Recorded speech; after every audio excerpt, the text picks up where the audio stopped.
नमस्कार। आज हम एक ऐसी कहानी की गहराई में उतर रहे हैं जो रोंगटे खड़े कर देती है। जी। ये कहानी है अचानक आई तबाही में अकेले फंस जाने की और फिर जिंदा रहने की जद्दोजहद की। ये एक नौजवान गेमर जून वू की कहानी है। हाँ, जून वो जो अपने अपार्टमेंट में बिल्कुल अकेला है। सोचिए, मतलब एक सुबह सब नॉर्मल है और अगले ही पल आप बालकनी से बाहर देखते हैं और बाहर कयामत मची हुई है। चीख पुकार, लोग एक दूसरे पे हमला कर रहे हैं, जानवरों की तरह। बिल्कुल, यहीं से जून वू की कहानी शुरू होती है। एक आम दिन कैसे भयानक हकीकत में बदल जाता है। उसे तो पहले यकीन ही नहीं आता। हाँ, कैसे आएगा। लाइव स्ट्रीम पर लोग चिल्ला रहे हैं भागो, फिर वो सरकारी चेतावनी वाले मैसेज, और फिर वो बालकनी से देखता है वो मंजर। मतलब इंसान ही इंसान को काट रहा है, किसी बुरे सपने जैसा। हाँ, और तभी वो पड़ोस वाला आदमी आता है ना, सांगचुल, मदद मांगने। हाँ, खून से लथपथ। जून वो डर जाता है, दरवाजा नहीं खोलता। और फिर टीवी पर खबर आती है कि कोई खतरनाक वायरस फैल गया है और वो इंसानों को आदमखोर बना रहा है। जिसे काटा वो भी वैसा ही बन जाता है। और ये सिर्फ टीवी की खबर नहीं रहती है ना, असलियत उसके दरवाजे पर आ जाती है। मतलब वही पड़ोसी सांगचुल, वो जून वू की आंखों के सामने ज़ॉम्बी में बदलने लगता है। चेहरा बिगड़ने लगता है, आंखें लाल। ओह, ये वो पल है जब उसे समझ आता है कि खतरा कितना रियल है, एकदम सामने। तो जुनवू क्या करता है? डर और थोड़ी घबराहट में वो उसे बाहर धकेल देता है। पर जैसे ही वो बाहर निकलता है, ज़ॉम्बी बन चुका सांगचुल उसे एक दूसरा ज़ॉम्बी मार डालता है। क्या? हाँ, अब जूनवू वाकई अकेला है, अपने अपार्टमेंट में बंद। बिल्कुल। उसका पहला कदम क्या होता है फिर? सर्वाइवल मोड में दरवाजे को ब्लॉक करना, फ्रिज से।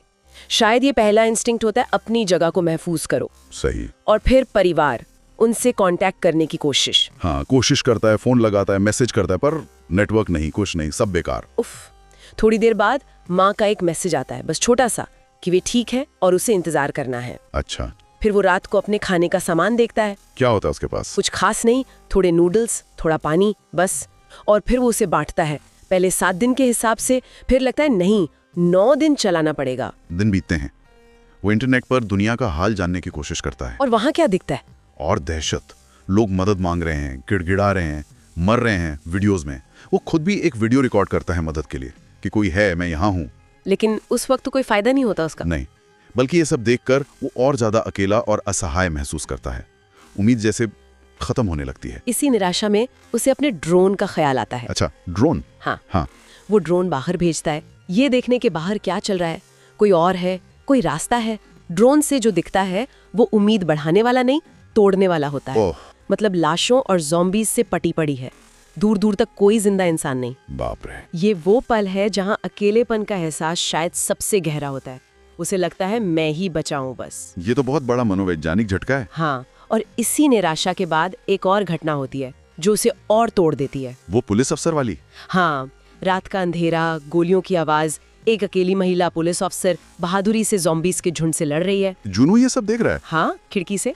वो अफसर आखिरी गोली तक लड़ती है, पर फिर ज़ॉम्बीज उसे घेर लेते हैं, घसीटते हुए ले जाते हैं। और जूनू कुछ नहीं कर पाता। वो चीखता है, उनका ध्यान भटकाने की कोशिश करता है, पर बेकार।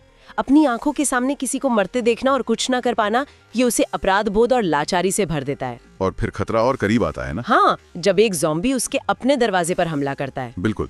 और ये वही ज़ॉम्बी होता है जिसने उसके पड़ोसी सांगचुल को मारा था। अच्छा। हाँ, तो ये दिखाता है कि खतरा लगातार मंडरा रहा है और दरवाजा टूटने लगता है। तो अब क्या? यहाँ जूनवू थोड़ी, मतलब प्रेजेंस ऑफ माइंड दिखाता है।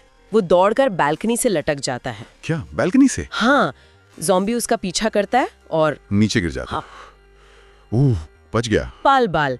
लेकिन उसे एहसास होता है कि वो सुरक्षित नहीं है। ऐसे कब तक चलेगा? और तभी वो नीचे देखता है। क्या दिखता है? वही पुलिस ऑफिसर अब ज़ॉम्बी बन चुकी है। ओह गॉड। जैसे इंसानियत हार गई हो। इसके बाद तो जूनवू पूरी तरह टूट गया होगा। हाँ, वो खुद को कमरे में बंद कर लेता है, शराब पीता है, बचा कुचा खाना खाता है, रोता है, जीने की इच्छा जैसे मर सी जाती है। ये समझना मुश्किल नहीं है। ये सर्वाइवल का एक और पहलू है, मानसिक थकान, होपलेसनेस। जब बाहरी दुनिया इतनी डरावनी हो तो अंदर से इंसान टूटने लगता है। तभी उससे अपने माँ बाप का आखिरी वॉइस मैसेज मिलता है। सिग्नल बहुत कमजोर होता है, वो जान जोखिम में डालकर खिड़की से बाहर लटकता है सिग्नल पकड़ने के लिए। और मैसेज में क्या होता है? उसमें बस दर्दनाक चीखें होती हैं। ज़ॉम्बीज ने उन पर हमला कर दिया था। ये सुनकर जूनवू पूरी तरह बिखर जाता है। अब उसके पास जीने की कोई वजह नहीं बचती। तो वो क्या करता है? गुस्से और गम में वो दरवाजा खोलकर बाहर निकल पड़ता है। शोर मचाता है, ज़ॉम्बीज को जैसे दावत दे रहा हो। क्या वो मतलब सुसाइड करने की कोशिश? एक तरह से हाँ, या शायद बस हार मान लेना। शोर सुनकर ज़ॉम्बीज का झुंड उसकी तरफ दौड़ता है। फिर वो डर जाता है, भागता है लिफ्ट की तरफ, फिर कचरे के डिब्बे के पीछे छिपकर जान बचाता है। वो जाता है। हाँ, एक अंधा ज़ॉम्बी उसका पीछा करता है पर देख नहीं पाता। किसी तरह वो वापस अपने फ्लैट में घुस जाता है, दरवाजा बंद कर लेता है। और यहाँ कुछ अजीब होता है ना? हाँ, कुछ ज़ॉम्बीज दरवाजे का नॉब घुमाने की कोशिश करते हैं, जैसे कोई पुरानी आदत याद हो। ओहो, ये वायरस कितना अजीब है ना? ये सवाल खड़ा करता है, क्या कुछ यादें, कुछ पैटर्न बाकी रह जाते हैं? उस रात जूनवू हार मान लेता है पूरी तरह। हाँ, वो अपना आखिरी वीडियो रिकॉर्ड करता है दुनिया को अलविदा कहने के लिए। लेकिन तभी हाँ, जैसे ही वो खुद को खत्म करने वाला होता है, सामने वाली इमारत से एक लेजर पॉइंटर की रोशनी उस पर पड़ती है। लेजर कहाँ से? एक लड़की, किम यू बिन, जिंदा। कोई और भी जिंदा है? हाँ, वो इशारा करती है और कहती है इडियट। इडियट? हाँ, और ये गाली, ये शब्द जूनवू के लिए जिंदगी की नई उम्मीद बनकर आता है। अकेलापन टूटता है, उसे जीने की एक वजह मिलती है। वाह, तो किम यूबिन की एंट्री कहानी में एक नया मोड़ लाती है। ये लड़की कैसी है? किम यू बिन भी अकेली सर्वाइवर है, लेकिन वो जूनवू से ज्यादा तैयार और समझदार लगती है। कैसे? उसका अपार्टमेंट ज्यादा सुरक्षित है, उसने ट्रैप्स लगा रखे हैं, खाने का सामान सहेज कर रखा है। तो वे बात कैसे करते हैं? अगली सुबह इशारों में जूनवू भूखा है ये बताता है। किम उसे खाना भेजने का फैसला करती है। पर कैसे? बीच में तो ज़ॉम्बीज़ हैं। हाँ, आसान नहीं होता। पहले किम बेसबॉल से रस्सी फेंकने की कोशिश करती है, वो नाकाम रहती है। फिर जूनवू अपने ड्रोन का इस्तेमाल करता है रस्सी किम तक पहुंचाने के लिए। अच्छा, ड्रोन फिर काम आया? हाँ, ये उनकी टीम वर्क की शुरुआत है। मुश्किल हालात में जुगाड़। किम उस रस्सी से खाना भेजती है और जूनवू को कई दिनों बाद ढंग का खाना मिलता है। हाँ, एक ज़ॉम्बी फायरमैन उसी रस्सी पर चढ़ने लगता है और ये ज़ॉम्बी थोड़ा ज्यादा तेज और शायद ज्यादा होशियार लगता है। वो रस्सी खींचता है, किम पर टेबल गिरती है, वो बेहोश हो जाती है। ज़ॉम्बी दीवार पर चढ़कर उसके कमरे की तरफ बढ़ने लगता है। जूनवू क्या करता है? वो बोतलें फेंककर उसका ध्यान भटकाने की कोशिश करता है, फिर ड्रोन से परेशान करता है, लेकिन ज़ॉम्बी ड्रोन को मार गिराता है। ड्रोन भी गया अब। एन मौके पर किम को होश आ जाता है और वो खुद को बचा लेती है, ज़ॉम्बी को गिरा देती है। बाल बाल बची। इसके बाद बारिश होती है, वो पानी इकट्ठा करते हैं और किम को दूरबीन से कुछ दिखता है। हाँ, वो देखती है कि पास वाली बिल्डिंग का 8वां फ्लोर खाली लग रहा है, सुरक्षित। और अब उनका खाना फिर खत्म हो रहा है। बिल्कुल, तो अब बाहर निकलना ही पड़ेगा, उस 8वें फ्लोर तक पहुंचना होगा। लेकिन कैसे? पहले जूनवू रात में दबे पांव पड़ोसी के फ्लैट में जाता है। फिर से? ये तो बहुत रिस्की है। हाँ, पर जरूरी है। उसे कुछ डिब्बाबंद खाना, ड्रिंक्स और 2 वॉकी टॉकी मिलते हैं। वापसी में एक ज़ॉम्बी से बाल बाल बचता है। वो वॉकी टॉकी किम को भेजता है। हाँ। आधा खाना और एक वॉकी टॉकी। और अगली सुबह जब वॉकी टॉकी पर किम की आवाज आती है, जूनवू भावुक हो जाता है। समझ सकता हूँ, इतने दिनों बाद किसी इंसान की आवाज सुनना। हाँ, ये उनके रिश्ते को और गहरा करता है। अब वे बातें कर सकते हैं, डर बांट सकते हैं, हंसी मजाक कर सकते हैं। ये कनेक्शन कितनी जरूरत होती है। बिल्कुल, अकेलापन तोड़ सकता है जबकि कनेक्शन जोड़ सकता है। लेकिन फिर एक और अजीब घटना होती है। एक शाम वे बात कर रहे होते हैं कि बाहर अजीब आवाजें आती हैं। सारे ज़ॉम्बीज जैसे पागल होके इमारतों की तरफ भाग रहे हैं। क्यों पता नहीं। और इसी गड़बड़ी में किम से कुछ गिर जाता है। हाँ, गलती से शेल्फ गिर जाती है, आवाज होती है और आवाज सुनकर ज़ॉम्बीज उसके अपार्टमेंट की तरफ आने लगते हैं। किम बुरी तरह घबरा जाती है। ओहो, अब क्या होगा? क्या करता है वो तुरंत वॉकी टॉकी पर किम से उसका अपार्टमेंट नंबर पूछता है और फिर चालाकी से उसके पड़ोसी के मोबाइल पर कॉल कर देता है। अच्छा, ध्यान भटक गया उनका। हाँ, उनका ध्यान भटक जाता है और वे उस तरफ चले जाते हैं।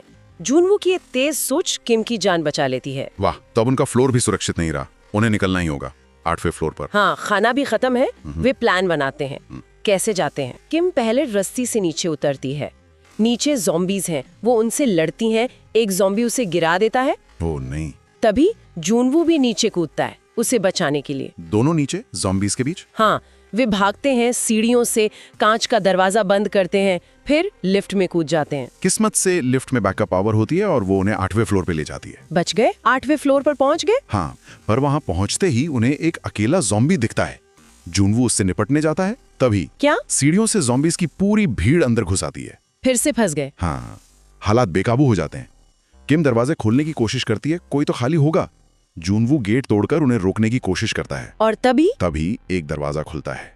एक हाथ किम को अंदर खींच लेता है। रहस्यमयी आदमी, वो स्मोक ग्रेनेड फेंकता है और जूनवू को भी अंदर खींच लेता है। वे फिलहाल बच जाते हैं। एक और मददगार इंसान आखिरकार। या ऐसा लगता तो है, पर किम को शक होता है। ये फ्लोर तो खाली लगना चाहिए था। ये आदमी कौन है? वो आदमी उन्हें पानी और खाना देता है, रेस्क्यू टीम की झूठी उम्मीद देता है।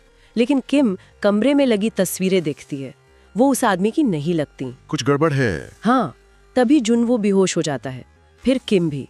उसने खाने पीने में कुछ मिला दिया था। अरे नहीं, ये मदद नहीं, धोखा था। हाँ, और ये कहानी का शायद सबसे डरावना मोड़ है। आगे क्या होता है? जब किम को होश आता है, वो देखती है कि वो एक कमरे में बंद है और सामने एक महिला जंजीर से बंधी है, ज़ॉम्बी बन चुकी। वो उस आदमी की पत्नी है। क्या मतलब? वो आदमी अपनी ज़ॉम्बी पत्नी को जिंदा रखने के लिए, उसकी भूख मिटाने के लिए दूसरे इंसानों को फंसाकर लाता था और उसे खिलाता था। हे भगवान, असली खतरा तो ज़ॉम्बीज नहीं, ये इंसान था। फिर वो कैसे बचते हैं इससे? आदमी ज़ॉम्बी पत्नी की रस्सी ढीली करता है, किम चीखती है। तभी जूनवू को होश आता है और वो उस आदमी पर बंदूक तान देता है। छीना झपटी में ज़ॉम्बी पत्नी काबू से बाहर हो जाती है। दरवाजा अंदर से बंद है। किम कैसे बचती है? वो चालाकी से ज़ॉम्बी के मुंह पर तकिया लगा देती है, खुद को बचा लेती है। और वो आदमी? वो आदमी अभी अपनी ज़ॉम्बी पत्नी को देख रहा है, जैसे सब कुछ खो चुका हो। किम ये बर्दाश्त नहीं कर पाती और वो दोनों को गोली मार देती है। दोनों को? गोली की आवाज सारे ज़ॉम्बीज को उनकी तरफ खींच लाती है। दरवाजे टूटने लगते हैं। लगता है अब कोई रास्ता नहीं बचा। लेकिन तभी हेलीकॉप्टर की आवाज। रेस्क्यू। हाँ, वे छत की तरफ भागते हैं, ज़ॉम्बीज को चकमा देते हैं, रास्ते में साइकिल फेंककर उन्हें रोकते हैं, छत पर पहुंचकर दरवाजा बंद करते हैं। और हेलीकॉप्टर उन्हें देख लेता है। हाँ, हेलीकॉप्टर उन्हें देख लेता है, नीचे ज़ॉम्बीज पर फायरिंग करके उन्हें बचाता है और आखिरकार वे बच जाते हैं। तो ये थी जूनवू और किम यूबिन की कहानी। अकेलेपन के डर से निकलकर एक दूसरे का सहारा बनकर जिंदा रहने की जंग। और अंत में सोचने के लिए एक सवाल छोड़ जाते हैं, जब दुनिया खत्म होने की कगार पर हो तो असली राक्षस कौन है? वो जो बाहर घूम रहे हैं या वो जो हमारे अंदर छुपा हो सकता है?